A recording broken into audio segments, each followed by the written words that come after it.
नमस्कार किसान मित्रों, ये जो गन्ना देख रहे हो ये पीढ़ी गन्ना है। इसकी कटाई 20 मार्च को हुई थी।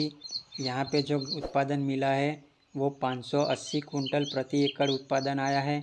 जितना हमने सोचा था उससे कम उत्पादन मिला है।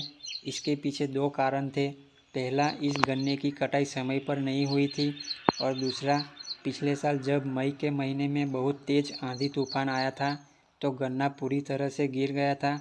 इसी के चलते हमें कम उत्पादन मिला था। इसकी रिंग पीट विधि से गन्ने की बुआई की गई थी। लाइन से लाइन 7 फीट और पीट से पीट की दूरी 5 फीट रखी गई थी।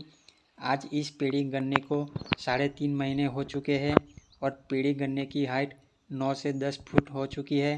पीढ़ी गन्ने में भी पहले साल जितना उत्पादन लिया जा सकता है, लेकिन ज़्यादातर किसान पीढ़ी गन्ने में अच्छा उत्पादन लेने में नाकामयाब रहते हैं।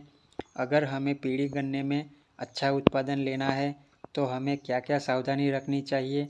तो सबसे पहले, कटाई के बाद हमारे खेत में जो सूखी पत्तियां होती है उसको मजदूर की मदद से बीज नाली में कर देना चाहिए और मल्चर की मदद से पत्ती के छोटे छोटे टुकड़े कर लेने चाहिए ताकि पत्तियां अच्छी तरह से डिकम्पोस्ट हो जाए। कई किसान यहाँ पे गलती करते हैं। गन्ने कटाई के बाद जो सूखी पत्तियाँ होती है उसे जला देते हैं।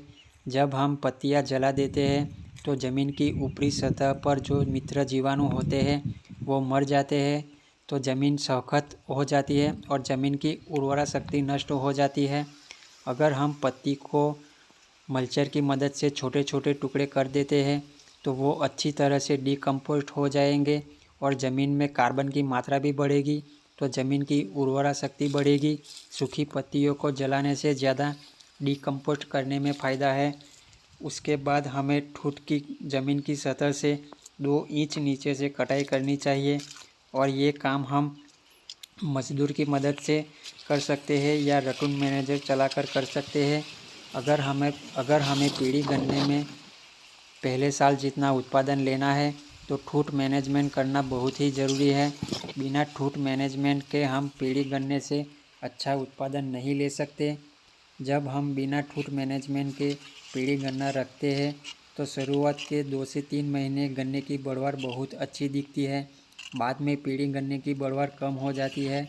फिर हम कितना भी फर्टिलाइज़र डालें, पीढ़ी गन्ने की बढ़वार अच्छी नहीं होती और गन्ने में मोटाई भी नहीं आती, क्योंकि ज़मीन की सतह की ऊपर की ओर से 3 से 4 इंच का ठूठ होता है, वहाँ से गन्ने का जमाव होता है और वो जो 3 से 4 इंच का गन्ने का ठूठ होता है उसमें शुगर की मात्रा ज़्यादा होती है। इसलिए गन्ने का जमाव तो अच्छा हो जाता है लेकिन बाद में इसकी बढ़वार कम हो जाती है।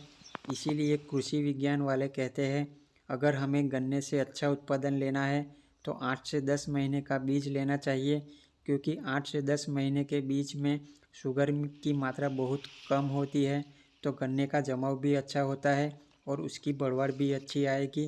तो किसान मित्रों, अगर हमें पीढ़ी गन्ने में अच्छा उत्पादन लेना है तो फर्टिलाइज़र से पहले ये 2 काम करना बहुत ज़रूरी है। पहला, सूखी पत्ती को डिकम्पोस्ट करना और दूसरा, ठूठ की ज़मीन की सतह से 2 इंच नीचे से कटाई करना। जब तक हम इस बात का ध्यान नहीं रखेंगे हम पीढ़ी गन्ने से अच्छा उत्पादन नहीं ले सकते। ये बहुत ज़रूरी कार्य है जिसे हमें नज़रअंदाज नहीं करना चाहिए। जो किसान पीढ़ी गन्ने में ठूठ मैनेजमेंट नहीं करते और परंपरागत तरीके से पीढ़ी गन्ने की खेती करते हैं, तो मैं उन किसान से एक ही बात कहना चाहता हूँ, आप अपने खेत में सिर्फ 2 लाइन में ज़मीन की सतह से 2 इंच नीचे से ठूठ की कटाई करवाइए और क्या परिणाम मिलता है अपने आप देखिए, आपको खुद पता चल जाएगा हमें ठूठ मैनेजमेंट करना चाहिए या नहीं करना चाहिए।